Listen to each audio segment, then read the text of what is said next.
Hello, everyone, and welcome to another episode of Honest to Pod with me, Matthew Ali. And me, Ashley McAllister. And we're getting close to Christmas now, so we had a lot of Christmas parties. You had a few this week. Well, do you have a few or any this week? I had one. I had my work Christmas party on Friday, and then I just went out for drinks again on Saturday. You should go for drinks on Saturday. One of the guys who goes to our gym, we just said we go for pints. Oh my God, I can't wait until you're going to be one of those like really ripped like gay guys with like all your Instagram pictures, just you and other really hot men with six packs. And Yes. And you Yes. associate yourself with. And then I can be like, I'm better than the rest of you. Literally, yeah. Like, none of your friends have fat. Is that what you're saying? And these people, it's crazy, isn't it? Actually, like those pictures. Yeah. No one you know has fat. Is that what you're saying? Because that's what it looks like. Genuinely. There's always a fat friend. I find it like a weird sort of position to have in your head that you only have attractive friends. It's like, would you be friends with somebody who's unattractive? Not you personally, but in my head when I look at these people, like I don't base friendship on aesthetics. I base it on personality. For sure. Yeah, no, absolutely. I read something up recently. No, do you know what it was? So I just finished The Velvet Rage. Have you heard of the book? Yeah, it's on my to read list, but I've never read it. Yeah, I finished it last week, and the book didn't really resonate with me. I feel like it was a bit outdated. I think I mentioned it to you before. But the last bit was good because it was a bunch of like tools that you can use if you're in certain situations, which I always like. I like very practical things. So it talks about like a situation or situations that you might find yourself as a gay man, and then the reasons why you need to deal with it and what that looks like. And one of them was talking about the fact that you surround yourself with only attractive people that you're attracted to. Friends. So that means that all of your friendships, potentially, a lot of your friendships can be vacuous because it's based on the way that you look and not your personality. So they're never really that deep. You might not have true friendships with people. So it might be worth actively looking to engage with those you do not find attractive. And the story was like this person was at a party. Someone had held a party, and then this one person had spoken to another one. The person who was chatting to this guy was really interested because they had similar jobs, but the guy that he was talking to wasn't interested. He was just looking around for really hot guys. Turns out that the first person wanted to give that person a job that would have been better for them because he knew about them, but he said, well, he wasn't interested in me and didn't pay attention to them. And then when the person hosting the party went up to the guy that wasn't listening and said, do you remember this person? And he was like, no, I don't even remember. I don't even know who you're talking about. And legitimately didn't even know who he was talking about. Saying you missed a prime opportunity to benefit yourself professionally if you just engage with someone who you didn't find attractive. So it's just quite interesting. That's going to be you soon. No, I'll always have time for the ugly people like yourself. Don't worry. Ugly? Oh my God. We'll be friends forever, Matt. Wow. Shit. Obviously, I'm joking. Okay, well, these jokes are hilarious. I'm laughing.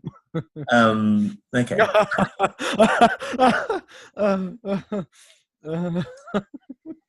So my weekend was good. I had a couple of days actually last week.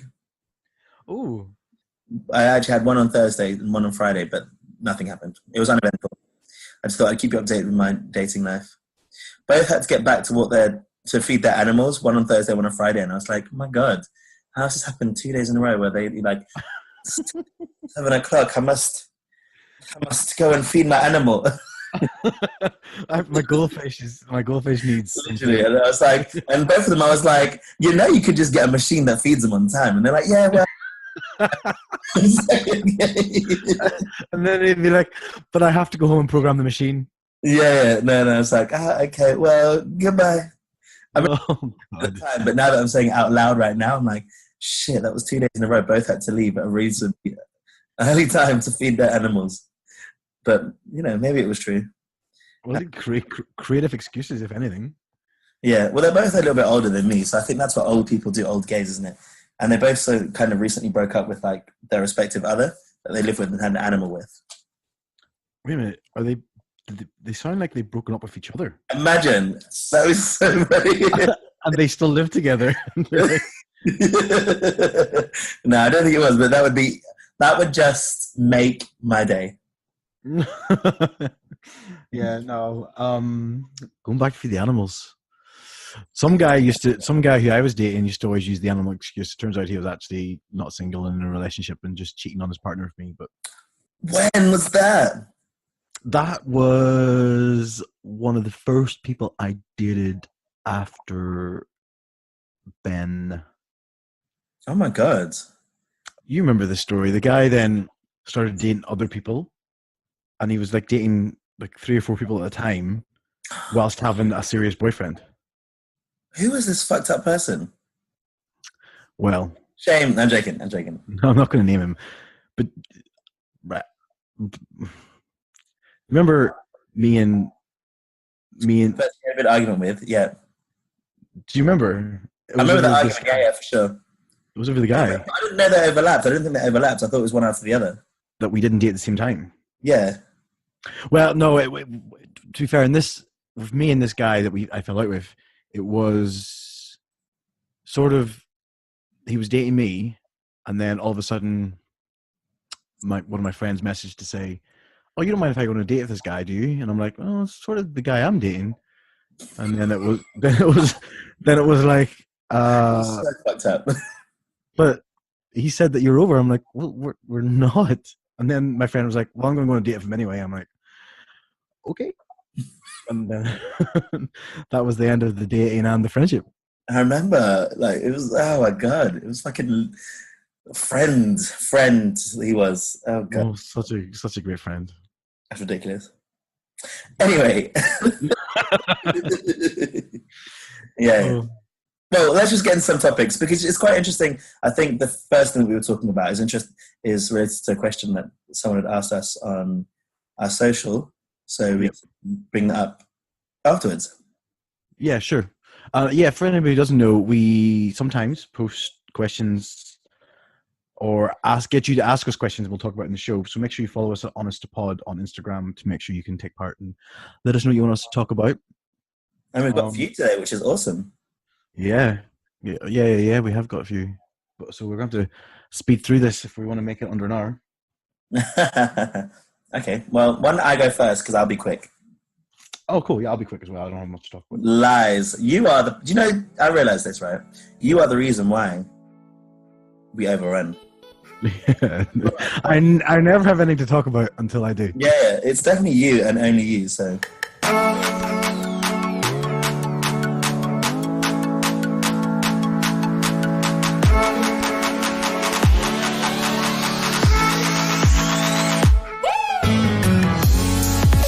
So let me talk about, because this is not really a debate, it's more just a bit of a highlight, which I think is quite a good thing. So Miss Universe was on this week, and it was the final, so they normally have a week-long build up into it. It used to be a month long apparently. And this year, although 6 years ago, they changed the rules so that transgender people can compete, this was the first year that there was a trans contestant in Miss Universe. And she's from Spain, and her name is Angela Ponce. And she didn't make the final 20, but she said that's fine, she doesn't need to. You know, it's enough just to be allowed to compete and enter for her, you know. And she was actually the favourite going into the competition, but she didn't even make the final 20, which is quite interesting. I wonder why. I don't watch the show. I don't know, have you ever seen Miss Universe? No, never. Yeah, no, she didn't win, but they played a tribute video specifically about her because she was the very first trans person, which I think is quite nice. Yeah, it is nice. Show.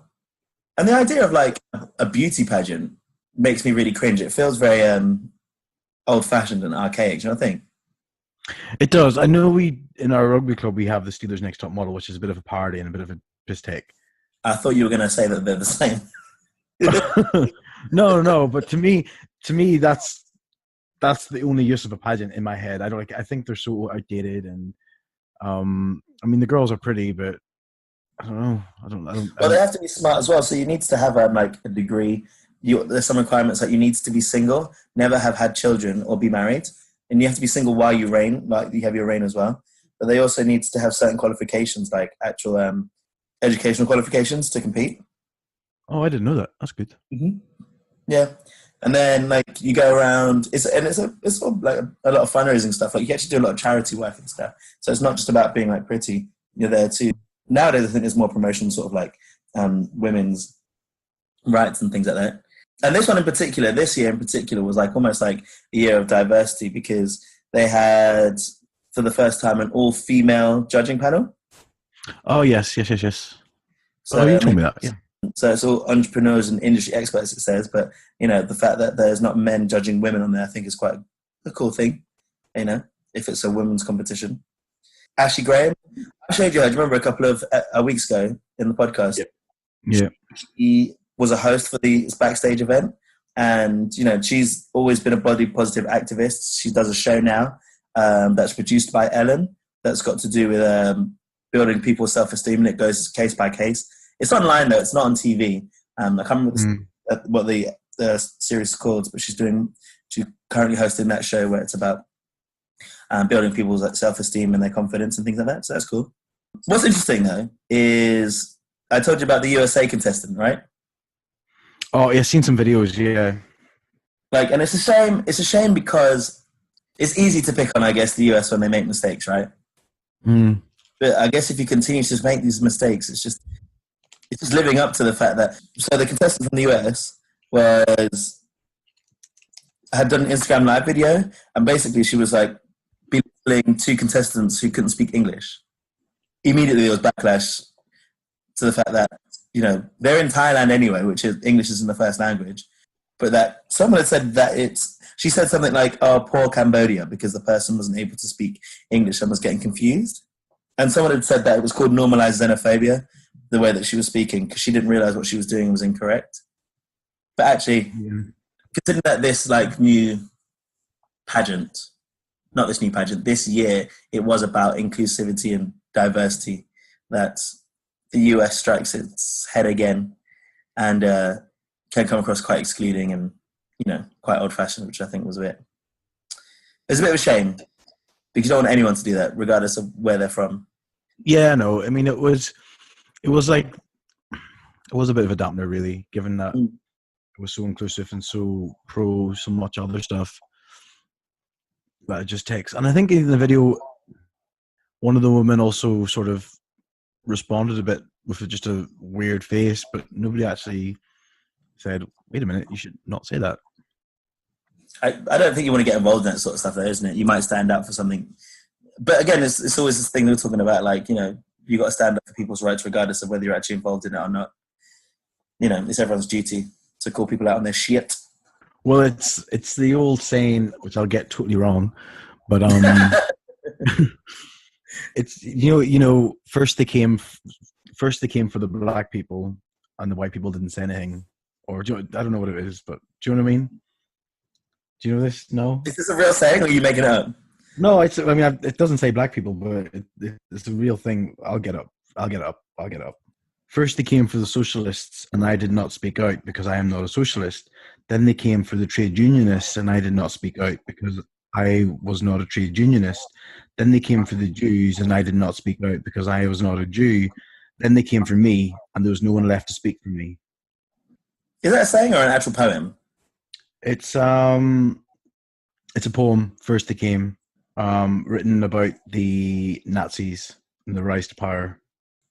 But I think, well, the reason I bring it up actually is I think that it's really, you know, it's good that something that's so institutionalized, which is like these beauty pageants, and this is one of like the four major ones, the fact that, and it's bizarre that it's taken 6 years, despite the fact that the, you know, they could have had trans people for that long, but, you know, it's starting somewhere now that there is a trans person on there.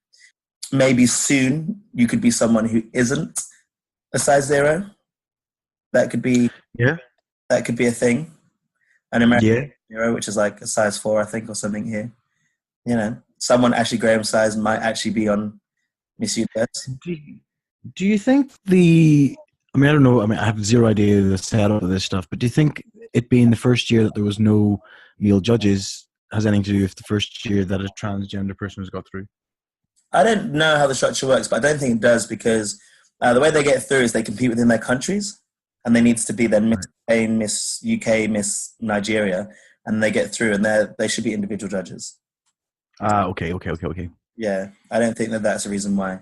I thought it was interesting that she was the hot favorite to win before the show actually started and didn't come anywhere close. And it would have just been because then that's difficult. If she was the hot favorite to go through and then was just because she's trans, then you got to be like, maybe the judges were impartial and actually fair, and whatever their judging requirements are, they were able to take note of that and not just say, oh, because she's trans, she gets like extra allowances. The fact that they did the video, I think, is a good thing. I think that's enough of a tribute to say, well done and congratulations on being a trailblazer, but not actually the award just because of that. I think that's a positive thing. I think it is positive. Yeah, and I think it's fair that the people who, you don't want somebody to get a free pass. No, you want the opportunity to compete. That's all you want, is the ability to compete in these situations, and I think that's amazing. Do you remember a couple of years ago when Steve Harvey? This is the same competition that Steve Harvey. And he called out the wrong name. And then he was crying. He was crying. I felt so sorry for the girl. He had to duck down and get the crown taken off her head. So bad. Yeah, I like Steve Harvey as well. Actually, I really like him, and that was a shame. But he didn't get too much like. Even the contestants said, it was just a genuine mistake and the teleprompter was wrong and this, that, and the other. So they were supporting him. But I remember the video going around. It was so bad. So bad. Do you watch Drag Race? No, I don't. I sometimes do. I think, is All Stars something starting soon? All Stars 4 started on Friday or Saturday. So I stayed up to watch it until 3 o'clock in the morning. Like, I don't watch it. I might, if it's on, it might be on catch up on TV. I might put it on. But no, I don't really. I don't watch it. The only season I've watched is the one with Bianca Del Rio. Oh, yeah. Well, it was really good. There was news actually recently that it's going to come over to the UK and have an actual... I heard that a few years ago when I lived in London. But apparently this one is more likely now they'll actually do it. But what's quite interesting, and maybe it's got to do with this, because it kind of follows the same thing about beauty pageants. And RuPaul was taking some flack for saying that drag is at its finest or its form when men are dressing as women, and so has never really seen much in trans women who compete as drag queens, because he doesn't think that is... He says that drag is a fuck you to, I don't know, current society, whatever, and it's in its truest form when men are doing it. So he doesn't seem to... Although now there are more trans drag queens on RuPaul, he was against it. And there have been a couple of posts, actually, because apparently the UK drag scene is different to the one in America. It's a lot more diverse. There's like people that have like beards and shit and all very East London and, very like out there looking, it's not classic pageantry, which a lot of Americans do. They actually compete in pageants. Oh, because there's the term the pageant queen, isn't there? And there's... Pardon? There's like, I know when like, people are saying, oh, that one's such a pageant queen. Yeah, exactly, yeah. So, and then you don't really get that here. You get a lot of grungy East London type drag queens. So they think the show would have to change because it doesn't reflect the UK drag scene apparently doesn't reflect how America is currently. But it's the same. There's more drag queens. There's more women or non-binary people that perform in drag in their version of what drag is. So it's quite interesting. I think that would be very different. Apparently needs to be. I just want to say well done to, I think from what I was reading up, Miss Universe is starting to be a bit more progressive. And I think that even though it is such an old school institution, I still don't think there's a need. It's not even a beauty pageant. It's just a pageant apparently to have women sort of parade down in like skimpy clothes. One thing the US did actually is they took out their swimsuit segment because they talking about message. Yeah, I read that. Isn't that cool? So they just... Well, it is cool, and I guess it's not at the same time, but it is. Why is it not cool? I just think in my head, I just think that I'm trying to just say. I mean, I do think it's good, but I just think what was the protest against it? Was it just objectifying women, or what, the swimsuit? Yeah, the swimsuit. Why did they take it out? Yeah. They said it didn't send the right message in terms of, the fact that you are objectifying women. But I think, well, yeah, I mean, if it's objectifying women, but I also think if you're a woman and you train hard and work hard and you're athletically sculptured, I think that should be rewarded as much as somebody who's educated. If it's just a case of who looks good enough. Yeah, I mean, if you're athletic and people work hard in the gym and to work on their bodies and be in great physical shape. I don't think that's a bad thing to say. It's a bad thing to say that you should look like their specific body type, though. No, I'm not saying. I'm not saying that. I think. I think the disagreement comes from if you're saying that a woman needs to be thin to enter Miss America, which is not what I'm saying. I'm saying if a woman works hard and is physically fit, then that should be just as much of a category as somebody who has to go on and get a degree. I don't think they're two separate things. They shouldn't have taken out the swimsuit part? I don't know. I don't follow it. I'm just saying I find it, if the category is just, if it's just like, oh, who looks the best in a swimsuit, then yeah, no, of course not. Don't have it in. But I think being physically fit is a fair category as well in a pageant. But I think they're separate things. I think to say that if someone is slim and petite, to then assume that they're physically fit and then say that those that don't like them aren't is a bit of a mix, the wrong message. So if you think that directly because what they're celebrating is their physical peak fitness, I think that's wrong. That's not right, because that's not what it's doing. It's saying like, wear these skimpy clothes and walk. Well, no, that's what I'm saying. At the start, I said, why did they take it out? And it was because it was objectifying, which is fine. Then it shouldn't be in. But if it was, I do think there's, if you're going to be making a pageant in different categories, and one of them should be athletic fitness, because I don't think it's hard to say. I don't think it's bad to say that people should be healthy and fit. I'm not saying you have to be skinny and fit. I'm saying you have to be healthy and fit, and I think that should be a merit that people should be promoting as well. For sure, but that wouldn't be based on the way that you look in a skimpy outfit. You'd have to do like some sort of physical endurance test, like get them all to do the plank or something. Yeah, true, fair. It wouldn't go on just the way they look, because that's the whole point. Like, your way you look doesn't mean that you're suddenly more healthy just because you're thinner. No, I mean, it's true. It's true. I think that's fair. If it was, I don't think women should be objectified. And if that's why they removed it, then fair enough. Anyway, that's me done. On to me. Yeah.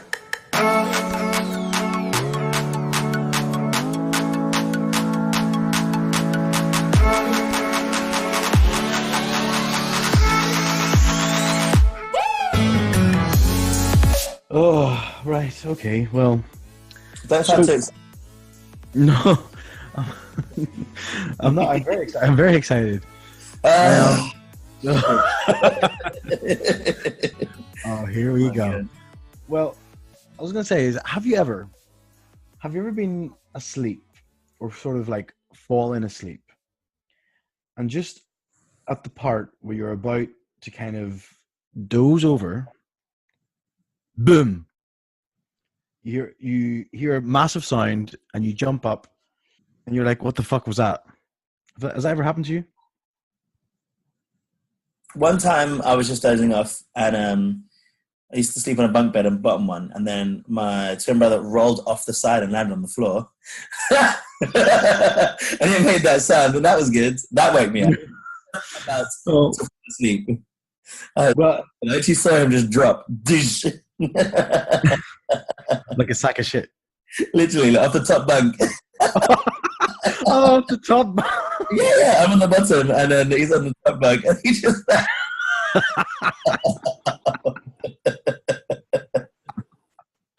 Oh no, that's so horrible.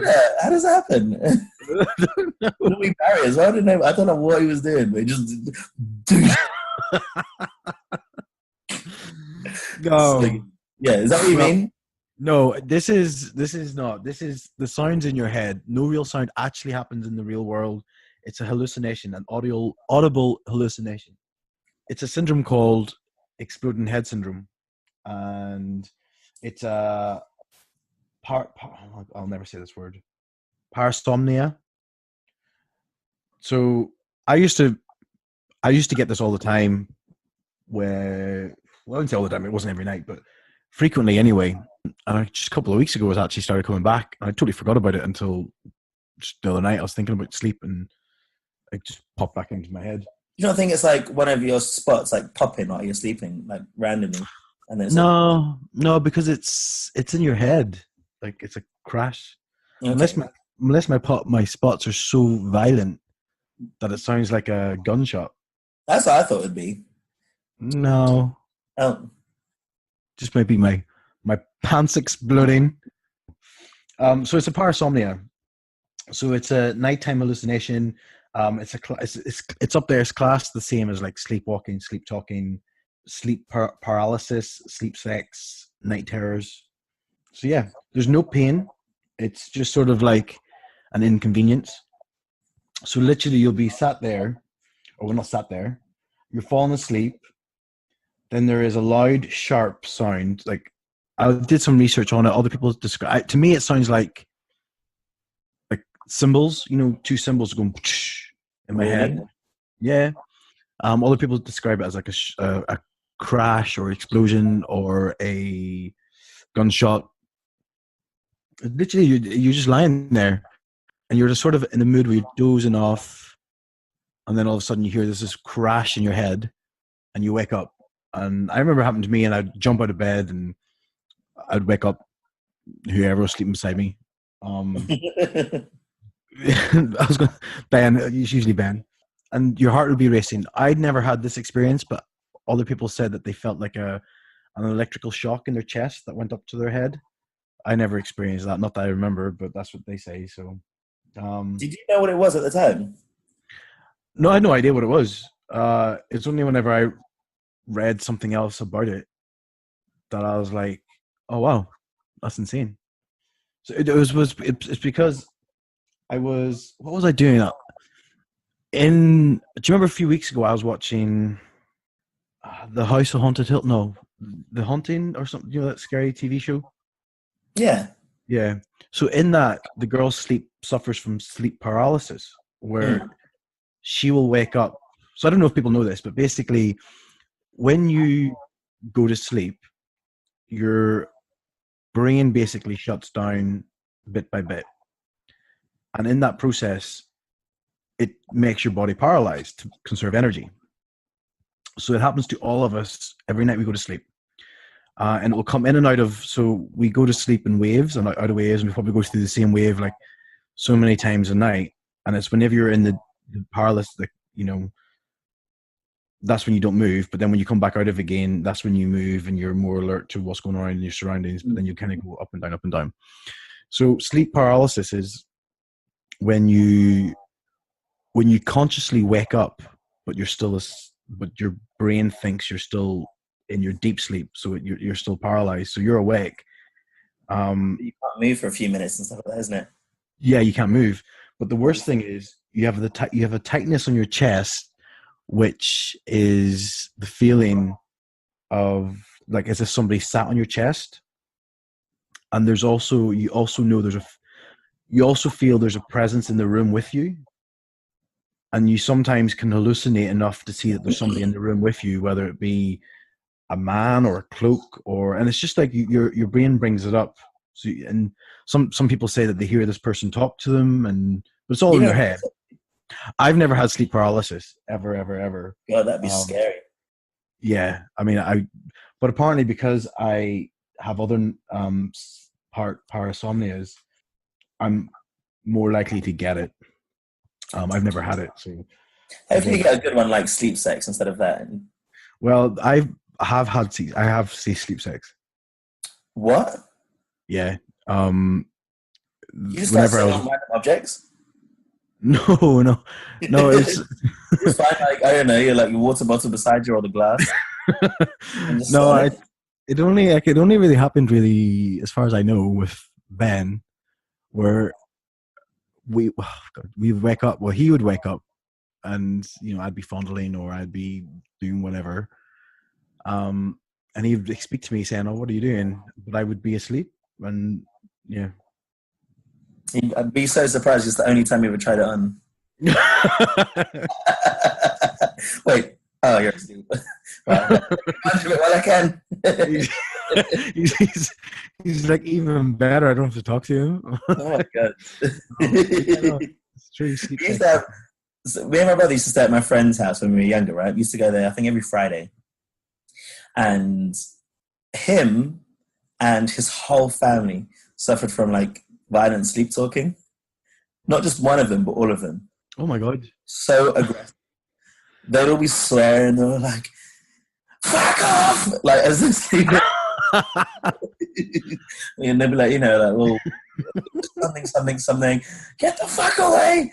And we just like some nights when they were all going at once, like it was just really bizarre. But it was something that's in the family. Like it's so strange. Yeah. Well, I have one of the people I used to work with. She was telling me about when she used to sleepwalk, and there was a time where she was staying in, I think she was in a hotel with her husband and her in-laws, and she got up and started sleepwalking, and she walked into the in-laws' bedroom, and then she decided to go to the toilet on top of the bed. Oh, this is that the in-laws were sleeping in. Oh my god, for real? Yeah, she said. I don't know. She wouldn't have any reason to lie. That's fucked. I wonder if they. I think they might have knew at the time. Whenever they're like, "What the fuck are you doing?" Was it your boss? Did you say they did this herself? Somebody I worked with. Oh, she did it herself. Yes. Oh my god, that's tough. That's so embarrassing. So yeah, sleep somnia is. So some people don't even know it's a thing. Like I didn't even know it was a thing until I read about it, and I was like, "Oh my god, that's happened to me." It's only happened to about 10% of the population. It seems to be most common in women over 40, which makes sense for me. You are menopausal. Yep, I'm totally menopausal. But it's like it's been reported of kids as young as 10 to have it, of male or female or whoever. What else? I think that's all I had written about. Okay, yeah, no. It yeah,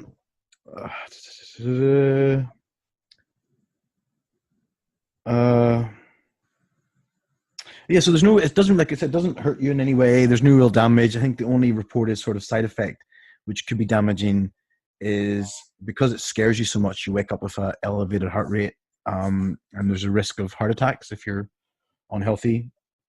But because it's so rare and because it doesn't actually do anybody any damage, it's very understudied. So there's not much on it. But some people just say the fact that they know it can't hurt you is enough to cure them. So some people have it once and then never have it again. Some people have it a few nights a week or a few nights a month and then never have it again. I used to have it quite a lot when I was a student. And I had it a bit whenever 6-7 years ago, but I've not had it in time. And then it started happening again about a month ago, I think it was. I wonder if it's related to anything in particular. Well, they say it could be down to stress. Obviously. Yeah. Alcohol. You've been drinking a lot recently. I have, yeah. But yeah, it's just, well, I don't know. It just says it's rare. I'd be so interested to see if anyone that listens has it as well and their experiences, because if it was quite debilitating, like, this actual stress from it, especially if it's so loud. Because I feel like if I would get it, I would also scream at the same time. I used to scream. I remember I screamed a couple of times, woke up then. Or maybe like their partners or something, like, have it and then it puts off. Because I'd be like, you are going on the sofa. You're going to keep doing this screaming thing? I can't do it. Oh, it was just a sleep sex thing, though. I was like, yep. Nah, not for me as well. Sunday afternoons, that's only when I can do it, and that's it. Oh, such a schedule. 3 p.m. Sunday. Wait a minute. Is that like right between Country File and the Antiques Roadshow? No, it's before. Oh, okay. Right, okay. If people do suffer from it, it's said that good sleep hygiene is what is needed. What the fuck is sleep hygiene? Well, this is it. This is when like you changing your bed sheets. Changing your bed, showering in the bath, brushing your teeth, not showering in the bath, showering in the bed, brushing your teeth with your pillow. What are you saying? It's just the usual. Like no mobile phones. You plan your shutdown to get a good sleep. So, start getting ready about half an hour before you want to go to sleep, read a bit, get off your phones, that type of thing. Switch off gradually rather than try to go to bed and do stuff. I've gotten really bad having my phone in here because like I was like in my head I was going to commit to not having my phone in the bedroom, even though like when I was in a relationship we weren't allowed phones in the bedroom, so we used to always leave them outside. And I haven't done that, so then I end up watching YouTube videos for 3 or 4 hours. Yeah, I'm the same. It just never ends, but I just rewatch the same videos. I'm just obsessed with TV auditions, like American Idol, X Factor, and things like that. That's all I ever watch. Oh, it's just audition after audition of like random talent shows. Wow, I don't even know what I watch. I watch a lot of How It Should Have Ended is a channel I watch, and I watch Cinema Sins, which takes apart all the stupid things that happen in films. Oh, that'd be good. What, like mistakes? Not mistakes. It's more like things that just don't make sense. Like, yeah. So the guy's quite funny. He does it. Cinema Sins, it's called, and it's like at the end there's a sin tally. So I just watched like I think what I've just seen, everything wrong with Shrek in 16 minutes or less, or something like that. So that's the one they just posted today. Okay. The other night I watched The Avengers. Everything wrong with Avengers Infinity War. I don't think I watched that. That doesn't interest me now. Oh, okay. Well, there you go. That's all I wanted to speak about, exploding head syndrome and sleep paralysis. I just think it's mad. What I think is mad is this weird thing that happens. So basically, what the scientists say what it is so when you go to sleep, the body shuts down piece by piece. The brain is turning off bit by bit. Exploding head syndrome is classified as a glitch in this process, and a burst in neuroactivity causes the hallucinatory explosion in the region associated with hearing. You are struggling with reading today. I'm tired after all that gym work today. I am. Honestly, that was tough. I feel like your mind is exploding now. Yeah, it does. It was a struggle. Plus, I made all these notes at the beach yesterday, and I can't read my writing. I have one on my phone now because for that reason. Yeah, I do. But I just think it's mad that people around the world have the same glitch in their sleep pattern. I just think it's mental. Maybe because I suffer from it, I think it's mental. I suffer. So, I was going to say, all of this is about you and how you suffer again. Well, it's not suffering. I don't suffer from it. It's all right. Well, I'd be interested to hear if anybody else has it, though. Yeah, I think that's what I'd like to know. If people do actually suffer for themselves, or they have like a partner or someone they sleep with, and how it affects them. Or somebody who suffers from sleep paralysis. I'd like to hear what they say about that. Oh, that sounds so scary. Yeah, it sounds shit. They've had it on Grey's Anatomy, my fave show, where like it's kind of really, but they're on the operating table. Then the anesthetic that puts them asleep, or the thing that knocks them out, wears off. So a couple of times they've woken up with like their guts open and they're awake but can't move. Jesus, isn't that fucking fucked up? That is fucking fucked up. Yeah. Like, did you watch Grey's Anatomy? Have you seen it? Yeah, I'm ahead of you. But but I wasn't too sure because your reaction is if you'd never heard of it when it's happened. But, yeah, no, but then it would be really dull if I was like, yeah, no, I've seen that. Good acting. That's how. I know.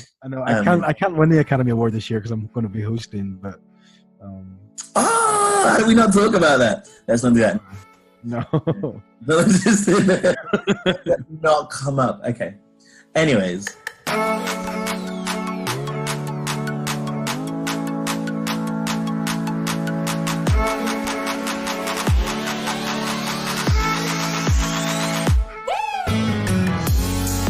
Should we go on to some of our questions?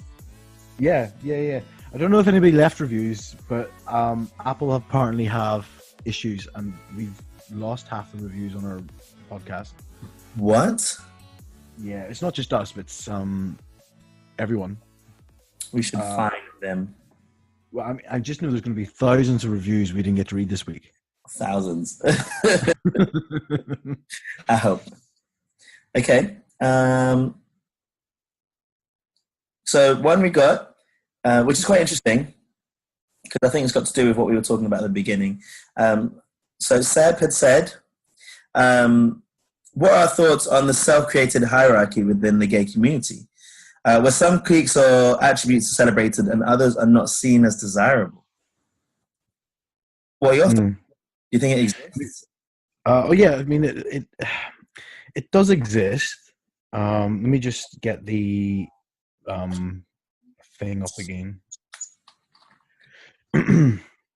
So let me get the question. He sent it. Blah, blah, blah. There we go. Sure. Here we go. What are your guys' thoughts on self-created hierarchy within the gay community, where some cliques or attributes are celebrated and others are not seen as desirable? I mean, I think it's sad that there is a hierarchy, and I don't even know if hierarchy is the right word. I think it's down to perspective. There's a clear delineation between what is better than the other one. I don't think. I don't think there is. No. I think there's perspective. A hierarchy would mean there's different stages, right? Like literally like levels of. Yeah. So, yeah, but to me, it's the self who would put that hierarchy in place based on what my preferences are and what my perceptions are. Me personally, not, and you can't classify the whole gay community as Seb, as this person's SRLJ said. Like, it's, to me, it's not. For example, if you like bears, you're going to put bears first. Mm-hmm. And if you don't like twinks, they come last, or vice versa, or whatever. But that's a hierarchy that you put in your own head. It doesn't. I don't know if it actually exists. I don't know. I think I might disagree with you, to be honest. I think it's even close to what we were talking about at the beginning. Like, when I go on Instagram, for example, and I go on the search bar, all of the gays are like really hot, abs, very little hair, and surrounded by the same. Right? Yeah. Yeah. Very in shape, very tan, white, good-looking guys. But do you think they're better than everyone else? Would you put them higher than other people? Would I put them higher? Yeah. I don't think it's about. See, I don't think it's my position or if I put them higher. I think that is what the perception is as like a top level gay, for sure. No, see, no, I succeeding, and you've got this hot group of male friends who all have abs. I have never seen a group of people where everyone had abs. Have you? Where do these people come from? I don't know. Where are they during the winter? All of you. No, I see.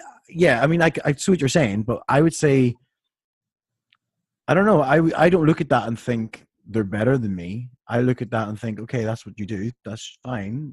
I'm not into that. I definitely wouldn't say they're in any way higher. But I think it's also like, I think the question says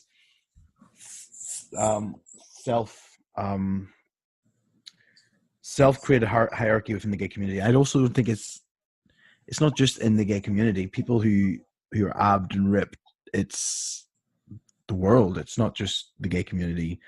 Like David Gandy's poster boy for Marks and Spencer's, he's ripped. You know, David Beckham, when he was ripped and had his underwear on for H&M, I think, or Top Man, one of them. You know, it's not just the gay community. It's everyone. Like, it's the world. I'm not saying it's right or wrong. Yeah. But it's not a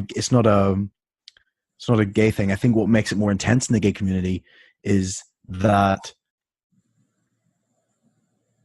I don't know, maybe in my head I'm going to say insecurities. I think more people in the gay community have more insecurities, so they look at these people and think, I want to be that, or I'll never achieve that.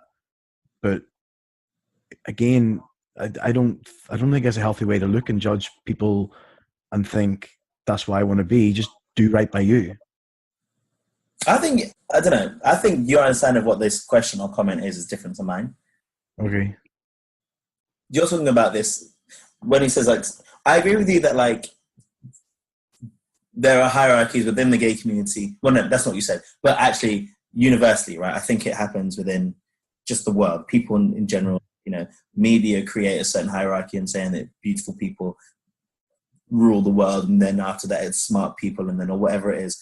But I do think that if it's self-created hierarchy, not as in within your own minds, but within the gay community, there is a somewhat hierarchy, maybe not different levels of who's on top, but if you're better looking, you get more allowances. If you're white, you get more allowances. You see more posters, you see more leaflets, you see, of these people, for events. Say, I'd like say advertising for an event or something, this incredibly well in shape man. I think if you go to like a club, age, for example, might be a different thing depending on where you are. So, if you go to GAY, like, and you're an older person there, the hierarchy is already there. It's not self-inflicted. Like, we'll be there and there'll be someone who's 55 years old or so standing there because they don't have anyone else with them because everyone else is like 20, 25 years old.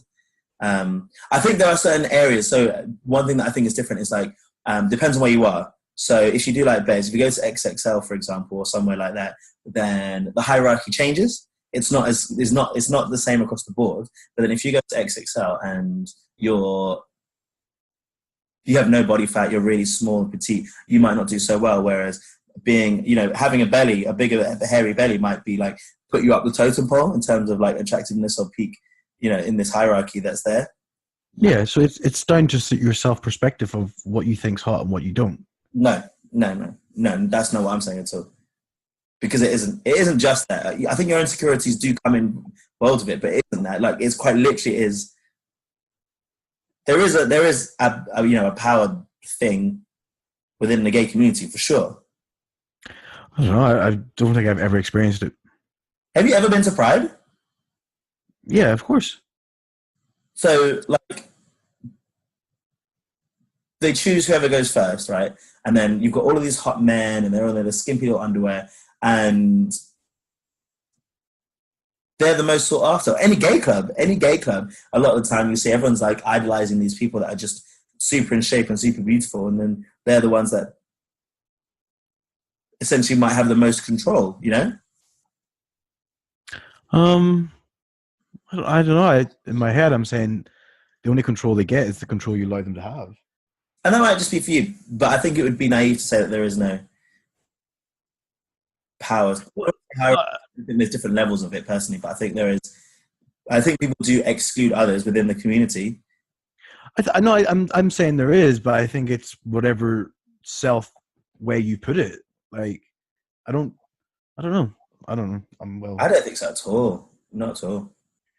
Well, it was an interesting question. We just disagree on, I guess, our understanding of it and what it means. I think more than anything, we'll see what people think.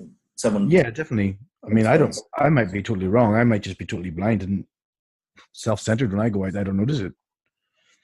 I think that's completely true. I think much. Then we had the other question. Should I read it? Go for it. Many people believe that Santa Claus should be rebranded as female or gender neutral. How do you feel about this? And that's from Sarah, my brother's girlfriend. Yeah, Sarah. Okay. Sometimes Sarah. people say it. Hi, Sarah. Hi, Sarah. She's one of our very avid listeners. One of our very first followers as well. She was our very first follower on Twitter, wasn't she? Instagram. Yeah, Instagram. Yeah. Or maybe Twitter as well. I don't know. I think it was one of them after us two. Like, yeah. Yeah, she was down there. She's old school. Yeah, so I read up a little bit. There was a survey that people had taken in America, and it was along the lines of there were other things as well as gender. It had talked about should they have tattoos, should they have no beard, or should they not have a belly, and all these sorts of stuff. Santa Claus. I have a problem if someone wanted to change Santa Claus to be more. Is it word inclusive? Would you say that, or to be more inclusive? I mean, I don't know. It depends what you're trying to say. For me, it's not a complete necessity because maybe I don't see Santa Claus as a male icon or like masculinity. So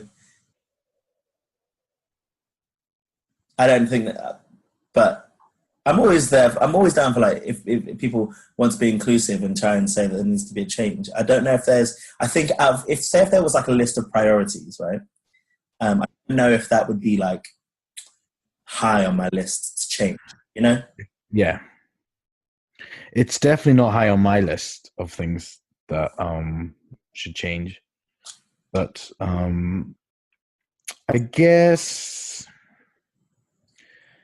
to me, like Santa Claus is based on a old white man with a beard called Saint Nicholas.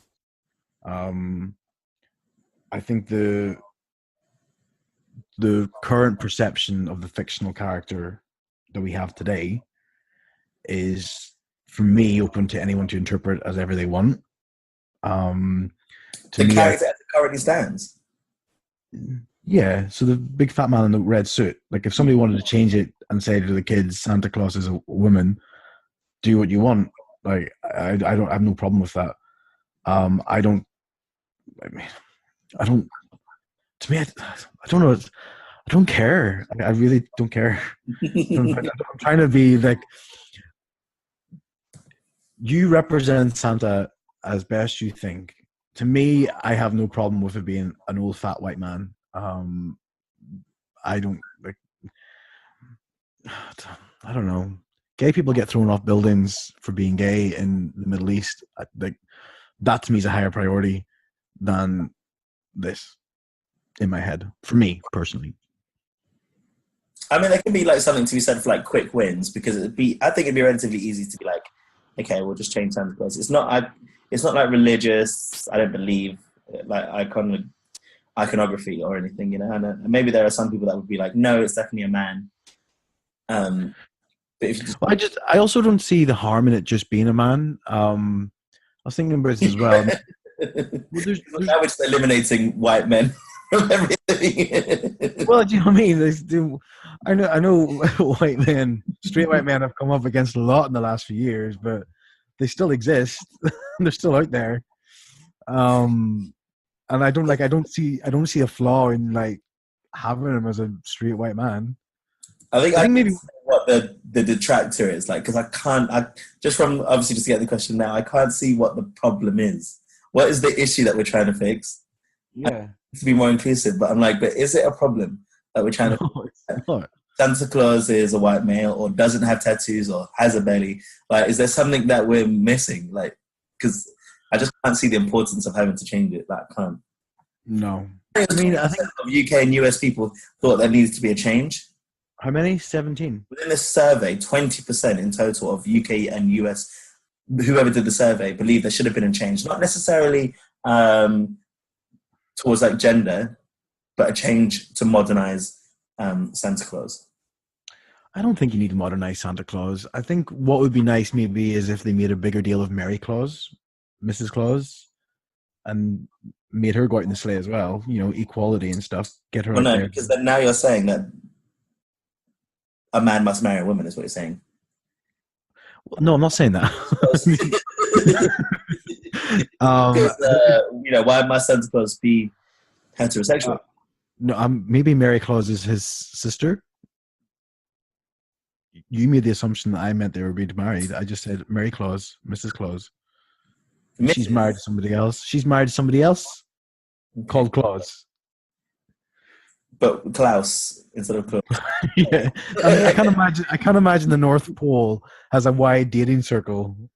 We've got the same like similar family like names. It's like being in like when I went to Ireland, like there was only 3 names on the island in Clare Island, which was like O'Grady and 2 others, which I can't remember. But yeah, everyone's got the same last name. Pretty much everyone is what you say. And they're all cousins. Well, I guess my response to that is I can't see the importance of, or see it as high on my priority list at the moment for there to be a change. Yeah, no, I don't care. Yeah, it was weird. But good question though. I think what it does say to me is 2018 has been an interesting year.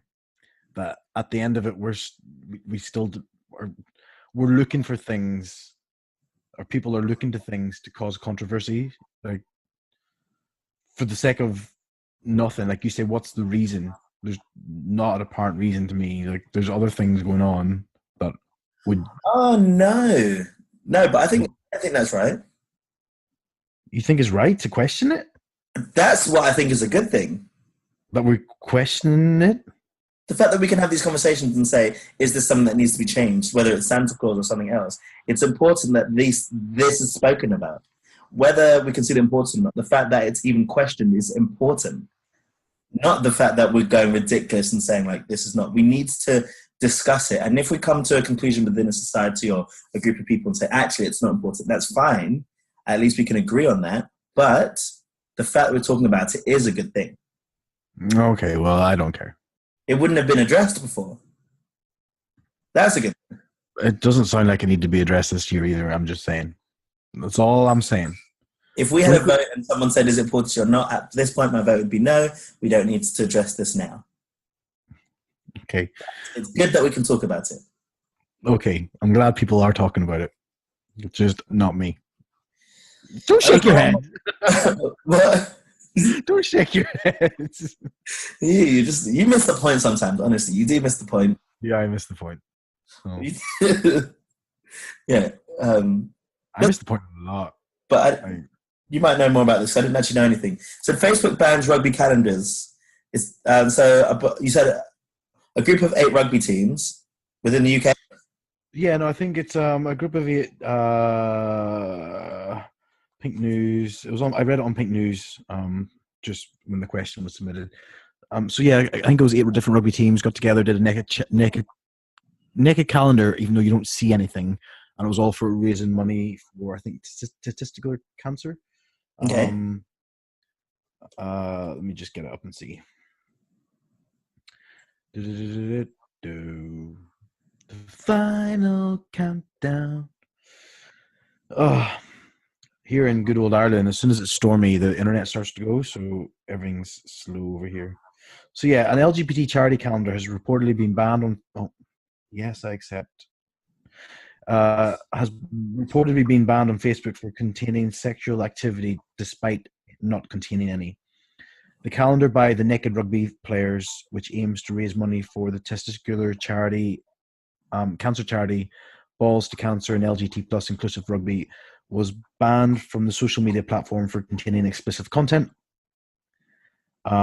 Went against the community guidelines, but apparently it doesn't have actually any nudity in it. It's similar to, do you remember our rugby calendar we did? Well, I wasn't in it, but the Steelers calendar we did ages ago, where it was all like well-angled thighs and balls over balls. And yeah, you couldn't see anything. You don't see anything, but apparently it's been banned.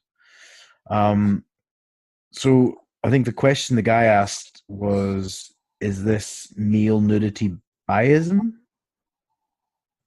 Bias. That word, bias? Yeah, as in, because what I say male nudity, I want to know, was there female nudity on Facebook that was allowed? I don't know. I've not seen it. I think in the guidelines it says that women are allowed to have. Well, I think I've closed it now, but I think it did say that women are allowed to have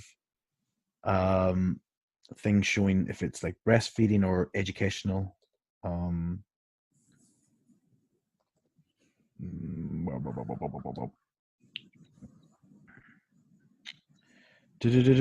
we go again, trying to find it. Yes. So it says the calendar reportedly went against Facebook's community standards on nudity and sexual activity, which bans content containing nudity, showing genitals, sexual activity, sexual explicit language and female nipples, except in the context of breastfeeding, birth, health, and protests. However, the calendar contained none of the above. No nudity. No, Because no well, gender. no. I mean, I think you get some ass crack by the looks of things, but they've covered up here in this picture. I don't know, but I don't think there's any bias. I think that Facebook are just trying to clamp down on just the nudity in general. And I guess within their guidelines, they're being quite firm, maybe. I don't know if it's nudity bias towards males, because I don't know if women were allowed to have more, I would say. yeah, no, I don't know either. Because that's the question, male biased. Yeah. And I don't think there is, because I feel like it'd be the same if it were women. I don't think it's any bias. I also don't think Facebook should have banned it. But I know Facebook have this thing where they'll say it goes against our guidelines, which is this, and this. And I remember there's a picture of some football celebration from the World Cup, and this guy was naked and he was up on top of the bar, or he's like getting carried. Like, what do you call it? What do you call it when there's loads of people carrying? Crowd surfing. Yeah, he was crowd surfing. He was naked, and I know I posted it on Facebook, but I'd covered up all the naked parts. Yeah, I remember now. Yeah, and it got banned for showing nudity, and I responded because it says, "Oh, do you want to contest this?" And I was like, "Yeah," because it doesn't show any nudity. But then I didn't get any feedback beyond that. So they gave you no other option. Yeah. Well, Facebook, whatever. Today's the day Tumblr goes all PG-13, isn't it? I don't use it for my pornographic needs, so I didn't realize it did anything but porn. I find it really hard to navigate, like, honestly. So I'm looking for.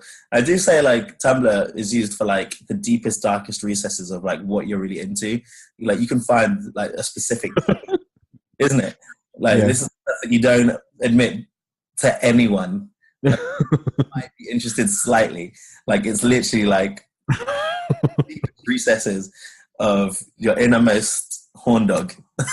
It's all those kidnapping porn things I'm into.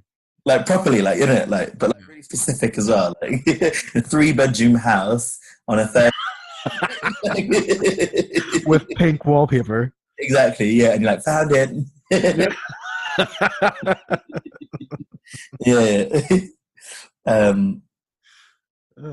But it's not actually going to affect my life. I'm very much a Pornhub kind of guy. So yeah. Yeah, well, I need to get on there after this and back up all my stuff. Oh, I thought you were going to say something. I need to get on it now and use it before. I need to close this video down now. I do not want to see this. All that talk of Santa Claus has got me ready to go on Tumblr. Anyway, so to say thank you very much, Phil. Thank you very much, Seb. Thank you very much, Sarah, for responding. Yeah, thank you very much for yeah, it's been great. The introduction was super appreciated. Pardon me? We've never done this before. No, last time put up, no one had actually responded. Yeah, nothing with anything clean. Yeah. We're not going to respond to your friend because he's trying to self-promote, so... Yeah. I mean, if you listen to the podcast, you'd know I probably mention your name in every episode, so... Yeah, and she says, well, shit, I love you. Anyway. What did you say? Nothing at all. Mm-hmm. I hope you have a lovely week, Ashley. Yeah, I do too. You're off tomorrow, aren't you? I'm off tomorrow now as well. I'm going to go and see my nephew in his school play. Oh. Yeah, so that'd be nice. Yeah, that'd be good. You enjoy the week off too? Yeah, I'm going to be planning the Christmas dinner. Planning it? It doesn't take that long. Oh, no, it is. Like, I start cooking at Christmas Eve. Like, that's a very normal thing to do, though. Yeah, no, but then you have to plan it and then make sure people know where they have to be at what time. I'm also away. I'm going down to see John Henry this weekend. I'm going to see Yep. There's a new addition to the Henry household. His brother just had a little baby. So sweet.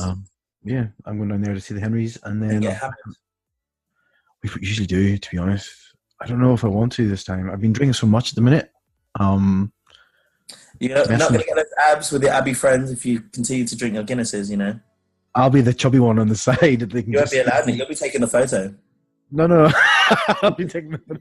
Or you know how you always like when you're taking photographs with like the family, you always put like the partners at the side, so if there's a breakup, you can just like crop them out. That's not why people do that. That's why I do it. No, I never even thought about I that. was like, okay, Ben, you stand over there. Oh my god. I'm gonna start seeing where I'm standing in these pictures. You put the I'll be the chubby one on the side so they can crop me out. Well, there'll be a lot like, okay, well, thanks, Matt. Have a nice week. Thanks everyone for listening. Thank you very much for listening, and I guess the next one will be around Boxing Day. I'm good. Yeah. We need to decide. When we're speaking about, but yeah. Have a look. Yeah, we talked about next week. And yeah, I think you should hear from us between Christmas and New Year's for sure. Yeah, totally. Yeah. I have nothing to do. I live in the country. Yeah, I've got nothing to do. I'm still in London. Cool. Well then, yeah, have a lovely Christmas, because we probably won't see you on Tuesday. But after that, you can listen to us while you have super mega hangovers. Yeah. Amazing. Thanks, everyone. Bye. Bye-bye.